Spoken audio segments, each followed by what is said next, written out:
awesome performance of Alex Marquez last weekend. Yes, well... And not just in Alex's hands, all of the Hondas looked strong. Are you happy with the progress? Do you have any regrets now getting rid of Alex for next year?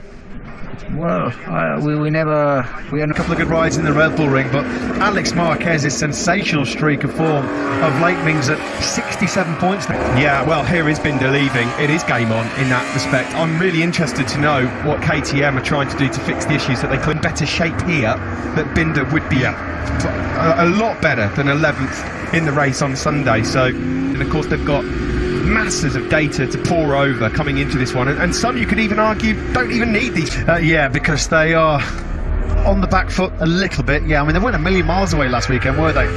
Brad Binder said, as we expected, big priority for him this weekend is to try and make that medium front tyre work. He needed Fp3 or Fp4 when he tried to run the medium front. First time he hit the brakes going down, heading to turn 4. So much of their braking advantage, so much of the strength of that RC16 is braking stability and anything for hotter conditions here this weekend, so they can run minimum that medium front tyre. That was Binder's prime goal, slump, and that was a word that Brad Binder used in his media scrum yesterday. But you can't keep a good man down for too long. So the technical manager's press conference, the technical coordinator for Red Bull, KTM Factory Racing, Sebastian Rees, they are working on it at the moment exclusively. Danny Pedrosa, of course, continues to test for them, and they're speaking to Sebastian Rees this time last year. It was a very different type of press conference. Yes, KTM in the Premier class since Ducati entered the championship back in 2003.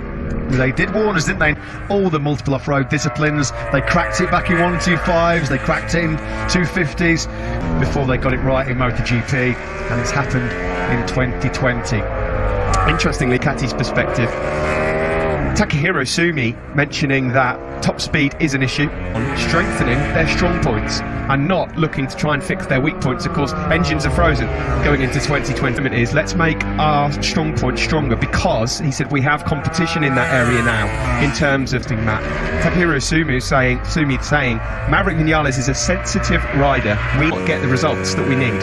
Yeah, and that's going to be a concern, is it? Because you're not going to get perfect ideal conditions for Ocon himself. Perhaps being a little bit more, shall we say, flexible, a little bit more adjustable to changes in conditions last weekend. But in terms of both horsepower, engine performance, and in particular handling and turning, GP, everybody to a man or woman would say a Y-Star M1.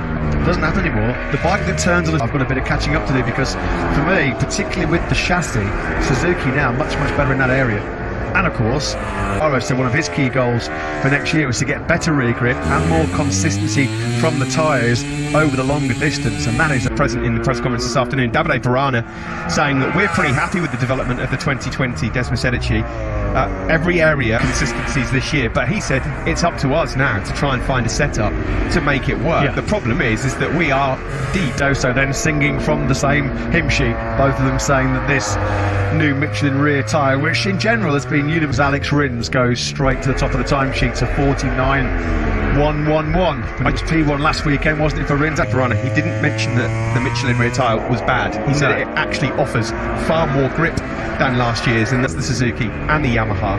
Yeah, in terms of better edge grip. Better on the edge of the tyre, wasn't it? That's what Michelin always said, and it was going to favour those. Weekend in Aragon, it was far too cold for anybody to even contemplate using a hard tyre, front or rear. But Cal Crutchlow, the LCR Honda. Saw Cal briefly walking past the hospitality of HRC, and I just quickly asked him. Cal was pretty tight-lipped on the subject. Said the bike just cut out, don't know what it is, but I don't think it's an engine, because he thought that was the briefly on board. Fabio Quartararo is the top two men in the World Championship then. The lap times are coming now, Matt. A 48.6 already, a medium for Quartararo. He goes to third with a 48.9. This is interesting as well, because Mir will be getting a message, surely, the number 20. Now what will Mir do then? He'll roll out. There's no way Joan Mir is going to allow Fabio Quartararo in the Motor 3 days at Leopard. Well, at the moment, he's got the message. If he's seen it, will he? Staying where he is, Fabio Quartararo saying thank you very much indeed. I mean, it's not really that Fabio Quartararo this year, and what he does know is, of course, that certainly in the latter stage of races, the Suzuki does really come on strong, gentle on it. Okay, I've had enough of this. rolls out of it, lets Quartararo sweep on through in front of helping Alex Marquez tumble into the gravel trap. Here is Andrea Dovizioso. Simon, something to add? And he more or less told me that that was the cause of the crash this morning with Alex. Tailwind down the that time. You say he has, Simon? Sorry. Yeah, Fabio's just difference that we've got something to try here this weekend, and I thought to myself, do you know what, I bet it's that new rear shock, because Suzuki's have gone from got to have a look. Apparently Dovi's decided to remove it again, but Fabio Quartararo then has gone advantage he can. He knows that the Suzuki's, it works exceptionally well on that GSX-RR, particularly in terms of tyre durability. Made on view of their brilliant ride height device working to absolute perfection in this session. Work through that at the moment. Down in 19th place is Dovi. Well, this is how it kind of lost grip from that wet rear tyre. He may well have been featuring on the podium again on that day. The Suzuki's had a pretty good look at Joan Mir a few moments ago in this session. I think it is Alex Rins ahead of him. Two boys. Simon, a quick question for you regarding this new Öhlins suspension. How are you...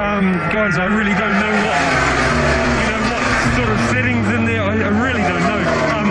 I said it had less weight transfer when they cracked the throttle, less transfer to the rear. They like that. But I would say Valentino, when he first tried it in Malaysia, said it was like the best thing Öhlins had brought, ever. Dolby out of Q2, which instigated a few shenanigans post-session, shall we say. Improvement on time looked like a step in the right direction a couple of days ago for them. They weren't able to maintain this good top 10 record that they had. Maverick Vinales. Petrucci is well wide coming down into these final timesheets. Maverick Vinales is on the move. He's gone from 15th to 9th. The top 15 men in this session covered by just a moment in 12th. His time from this morning would still be good enough to get him into Q2, but it's going to change again. There'll be multiple time attacks. He's gone for the medium rear tyre in this session. He felt like the soft was giving him too many problems, which keeps him right in the championship battle. Pretty good lap time as well coming in here right now for Pol Espargaro. Fresh rubber for him. Colours with a race victory to his name. He's got 4 races left to do that. Valencia sticks out, a circuit he absolutely loves, coming up in a somewhat of late as he rounds the final corner, and this is going to challenge for... It's a 48.439 then from Pol Espargaro on the Red Bull KTM, puts him into 2nd place. Morales has started to make big progress. He's up now into 5th. He was 15th a couple of laps ago. It'll be interesting to get his feedback on that. A few of them will be pitched questions in that area later on. There's Cal Crutchlow, his teammate, of course. Still no news on what happens to Cal. Catty 351.8 kilometres an hour, but the race-winning motorcycle from last weekend, Alex Rins, Quartararo, is to seize back the lead in the World Championship. 5 is Espargaro. So that a few times this year, haven't we? A couple of lads who reside in Andorra. Michelin rubber underneath him. Where can he go in this late stint in FP2? He leads the way from that man attack mode as well. Moment into Q2, courtesy of that 49ings action. Well, we expect to see a fair few 47s coming in here, don't we? Yeah, 47.771 was Maverick Vinales. 1 second off the all-time record set by a certain Marc Marquez. Sat at home. We'll keep a check on that. At the moment, Pol Espargaro is about to head out for his 3rd run. He's 2nd at the moment. Simon, some information on him. Yeah, the last few minutes without a brand new rear tyre on. Everyone else is on a nice soft new rear tyre. Of course, as we mentioned before, we still have FP3 tomorrow, so not all is lost if you can't get the job done today. But certainly last weekend, the KTM was struggling for a bit of pace as Joan Mir fires the Suzuki into now. A little bit of wheel spin over the crest. Joan Mir then not improving on this session. No new tyre. The fact that Pol Espargaro's 2nd and in Q2 at the moment. Pecco Bagnaia needs to find some serious speed because very sweet handling chassis, agile, manoeuvrable, but they are lacking for engine performance, particularly acceleration coming off the 600. So that might be good enough for a place in the top 10 overnight at least. Mir is up in the... Flirts with the edge of the circuit there, coming through 13 and 14. I think he was A-OK.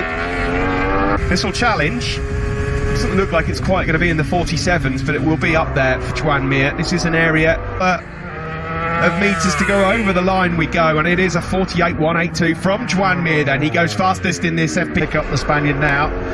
Very much a home Grand Prix, 4 wins. Family born and bred, just a stone's throw, 10th down on his teammate Joan Mir, but that won't be of a major concern to him right now. What will be his prime way through sector 1. Yeah, this is impressive from Marquez, isn't it? Soft tyre, time attack mode. It looks like Alex Marquez can just put that Honda exactly where he wants to. Good laps coming, Spanish rookie, 48.880. He beat his teammate Miguel Oliveira last time around. Binder does go. Good stuff from him. Marquez has lost time in sector 3, but coming across the line shortly will be really quick. Marquez then a 48.9. In the background, Zarco goes 7th. Yeah, and there's Andrea Dovizioso, top of your pick, Mir. Dovi a 49.240. He's just set his best lap of the session, but he's got to find from Taka Nakagami across the line, out of the final sector, a 47.931. Taka attack here. Absolutely awesome job by Stefan Bradl. Brilliant performance by him. He's still running that right now in the hands of the former Moto2 world champion, who's back inside the top 6 again. 4th quickest he was in this morning's set. And Alicia Spargaro, both of these guys are going to improve and be in the top 10. Ikaleko owned a 3rd, a 48. The final corner as well. That's a sensational lap time from him on that Tech 3 KTM. Mario impression on that top 10 right now. What about Maverick? Yeah, that's done enough. 9. You're right on the money here. Out of the final corner he comes. 47.782. Close. Then from the LCR duo and Honda in general. Yeah, there's been some brilliant performances in this session. Specialist Fabio Quartararo. Oh, Pecco Bagnaia. It's getting worse for the Italian. He's crashed. He dumped it early on in the race here last week. Quartararo has gone 3rd with the checkered flag out. A mistake from Alex Marquez on this lap means he can't improve. Picked up here in Aragon, but it has not been kind to the Ducatis. Petrucci 17th, Miller 18th, Dovizioso in this session. 2nd place at the end there. Good job that from Maverick Vinales. Didn't lose too much time in the final. Well, that 2019 Honda was a weapon in the hands of Marc Marquez here in Motorland last year. It's certainly a weapon in the hands by a new 2-year contract directly with HRC and a machinery upgrade for 2021. And he's not going to be happy at all. Look at that expression from Andrea Dovizioso, as glum as you'll ever see him. 18th, 3rd. Lucio, I know it's not qualifying, but you must be very proud of both your riders. I'm very... Joan Mir's going to be pretty satisfied. Job done for him as far as Friday's concerned. Comfortably inside 48.439 from him on 11th of 18 laps completed. So what a day for 47.782 ahead of Maverick Vinales, who took the top spot in both sessions here last weekend, rounding out the top 10. A bit further down was Miguel Oliveira. The Grand Prix of Teruel. The LCI Domitsu Honda rider ends the day fastest overall, continuing his great form.